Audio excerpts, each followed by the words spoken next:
atas waktunya. Alhamdulillah, innal hamdalillah, summa salatu ala rasulillah. Tidak terasa 3 jam lebih kita bersua bersama mengungkapkan rasa terima kasih kita kepada ormas Islam terbesar di Indonesia. Bahkan kata Bang John tadi, insya Allah ya, ormas Islam terbesar sedunia. Dan nanti tanggal 7 Februari ini tepat 1 abad dalam hitungan Islam atau Hijriah ya, hitungan miladiah, insya Allah 3 tahun lagi. Mudah-mudahan di umurnya yang 1 abad ini NU lebih barokah, tur barokai. Barokah itu memberikan keberkatan ya, blessing, baik secara intern di organisasi NU. Tur barokai, barokai itu memberkati kepada yang lainnya, kepada umat Islam khususnya dan seluruh rakyat Indonesia. Alhamdulillah, Allah Ta'ala ciptakan Quran itu ada di tanah Arab. Tetapi lakunya Quran itu tentang tata krama, susila, adat, budi, dan gotong royong itu ada di tanah Nusantara. Maka tidak salahlah apabila ulama-ulama NU menyatakan dirinya NU itu Islam di Nusantara, atau yang disingkat Islam Nusantara. Ya, D-nya itu mahjub. Ya, seperti agama cinta. Itu beragamalah dengan cinta. Disingkat menjadi agama cinta.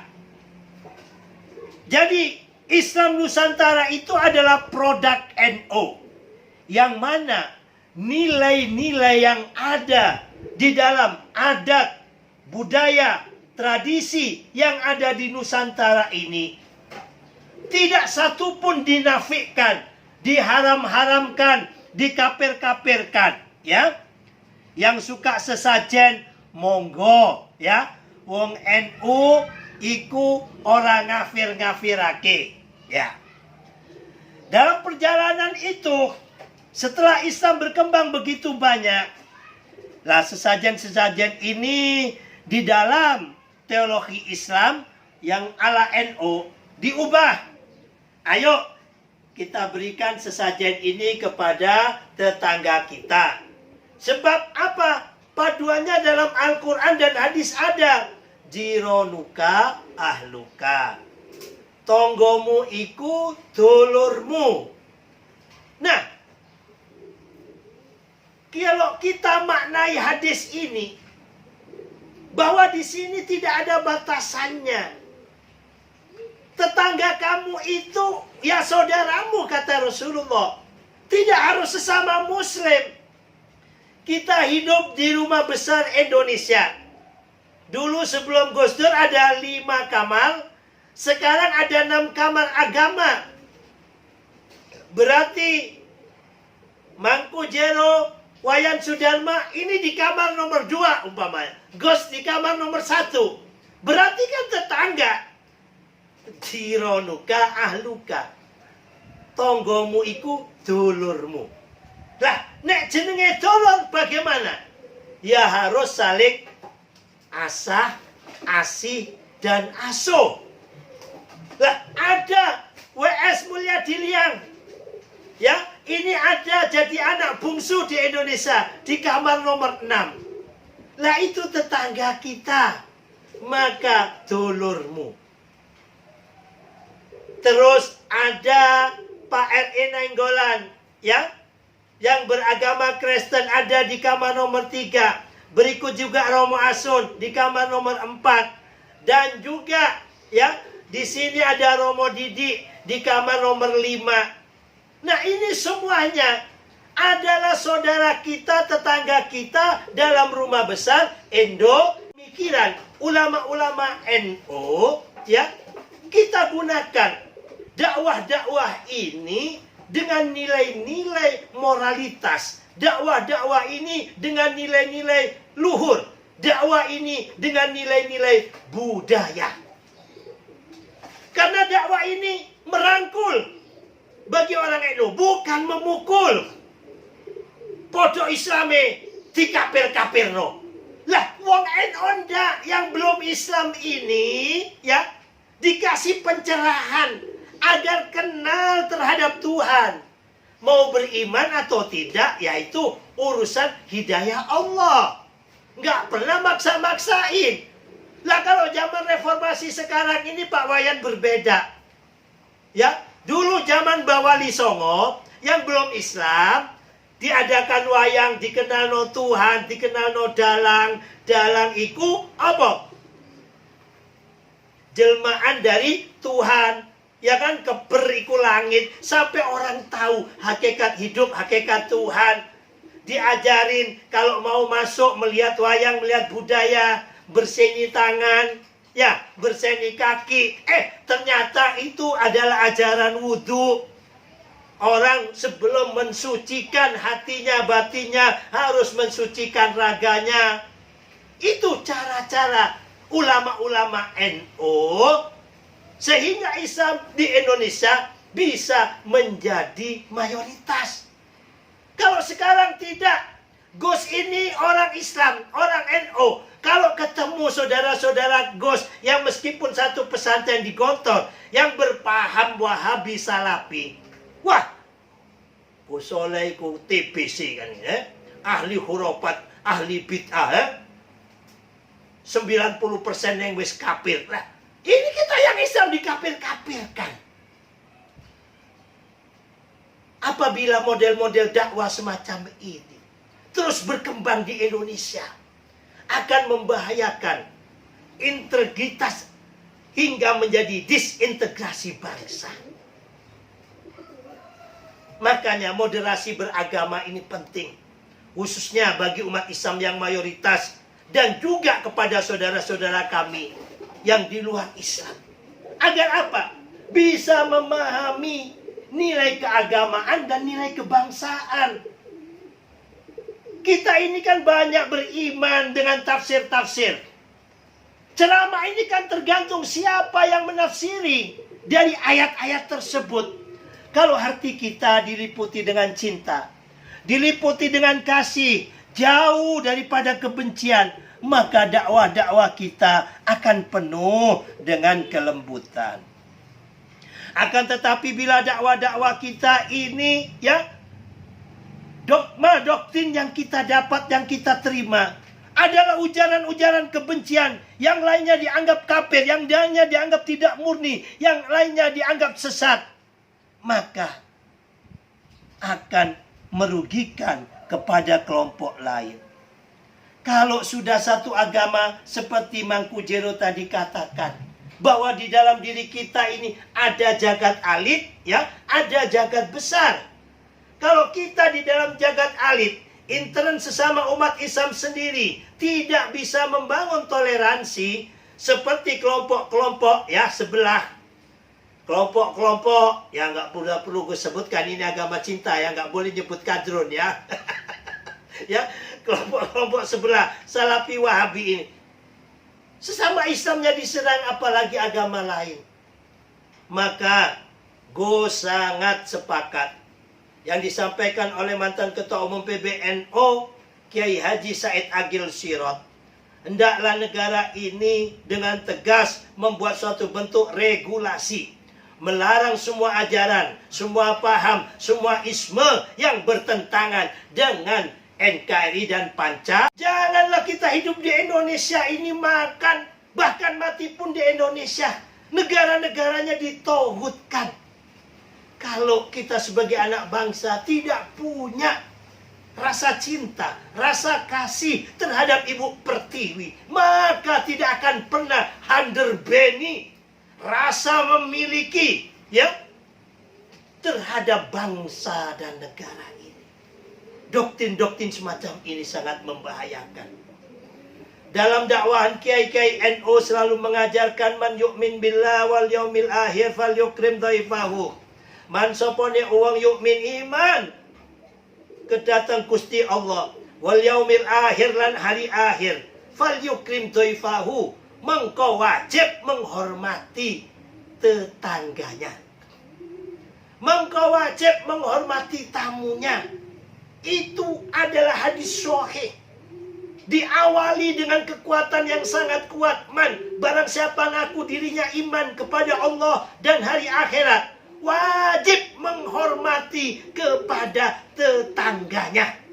Di samping hadis yang lain menyatakan, tetanggamu itu adalah saudaramu.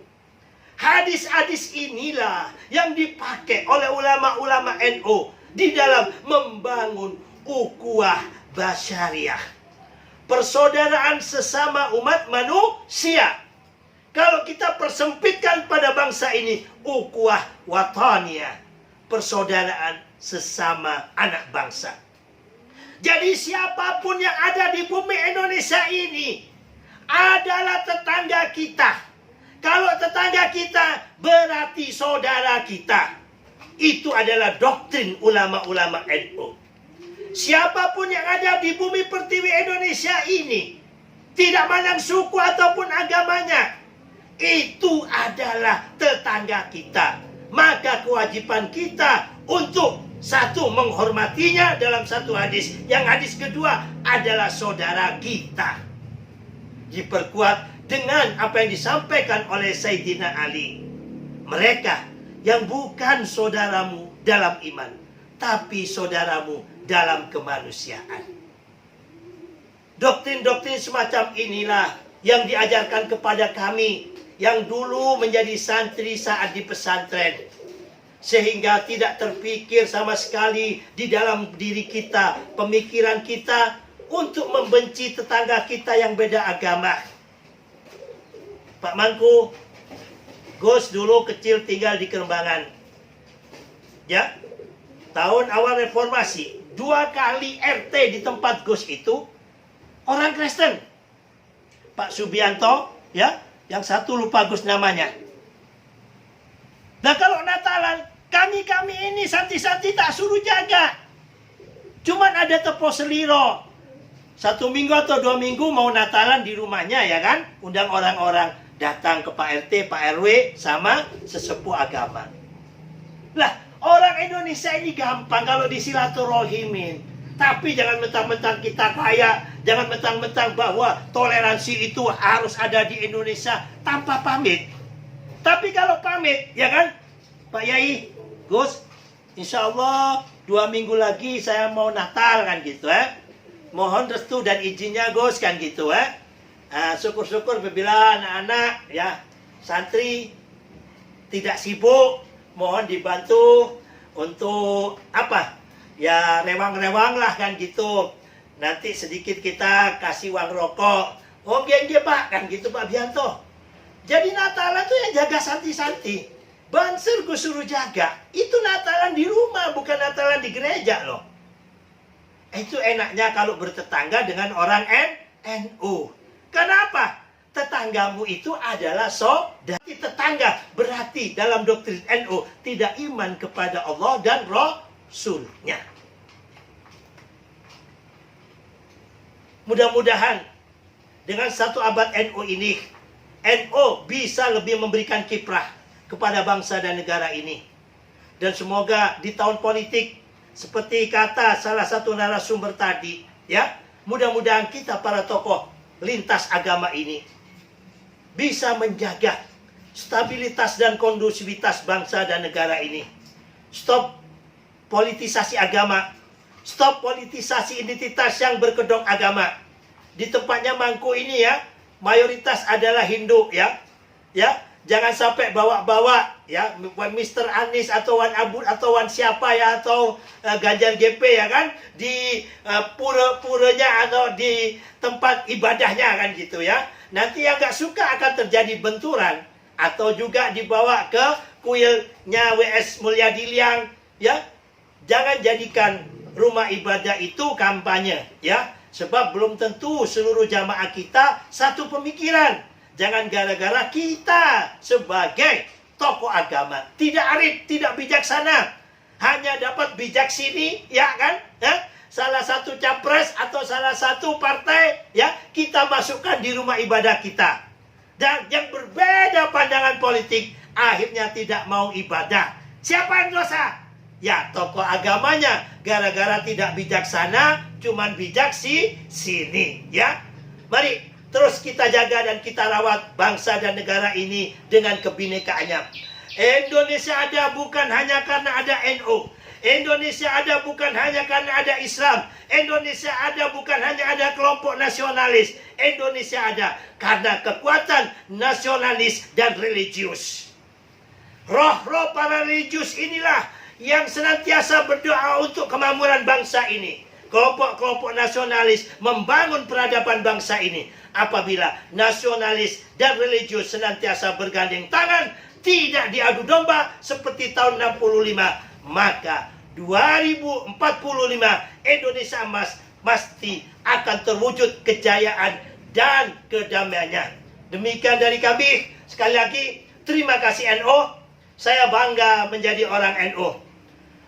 Saya terima kasih kepada ulama-ulama NU, terlebih-lebih kepada pendiri NU, Hadratus Syekh Hasyim Asy'ari, dan juga gurunya, Mbah Gus sendiri, yaitu Romo Yai Khalil Bangkalan, yang telah mewariskan kepada kami NU, sehingga kami menjadi umat Islam yang rahmatan lil alamin. Sehingga kami menjadi umat Islam yang mengerti arti makna tasammuh, tawajun, dan i'tidal. Dengan konsep-konsep doktrin-doktrin NU inilah sehingga kami bisa menjadi umat Islam yang penuh dengan toleransi. Terima kasih NU. Semoga NU di umurnya yang 1 abad ini semakin barokah, terbarokai. Jangan pernah lelah untuk mencintai Indonesia yang luar biasa ini. Kalau semua agama mengajarkan tentang kedamaian, Hindu mengajarkan kedamaian, Buddha mengajarkan kedamaian, Islam mengajarkan kedamaian, Kristen mengajarkan cinta kasih, begitu juga Katolik dan juga Konghucu. Kenapa umat beragama tidak bisa menciptakan kedamaian? Justru banyak perang atas nama agama. Mari kita mulai dengan agama cinta ini. Keluarkan aura-aura cinta, aura-aura kasih kita di dalam berdakwah, di dalam menyampaikan, ya, firman-firman Tuhan kepada para jamaah kita. Demikian dari kami. Tak ada gading yang tak retak. Tidak ada manusia yang tidak punya salah dan luput dan salah. Terima kasih kepada semua narasumber, ya.